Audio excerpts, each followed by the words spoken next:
Paano ba tayo makakaipon at makakapag-invest?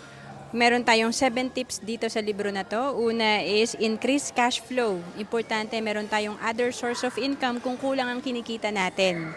Pangalawa, spend less. Siyempre kahit na gaano karami yung kinikita natin or kalaki, kung wala tayong disiplina, hindi rin tayo makakaipon. Kaya importante, unahin nating itabi ang ating savings or 20% ng kinikita natin, isave natin. Pangatlo, zero out bad debt. Siyempre, ito yung anay na sumisira sa ating financial house.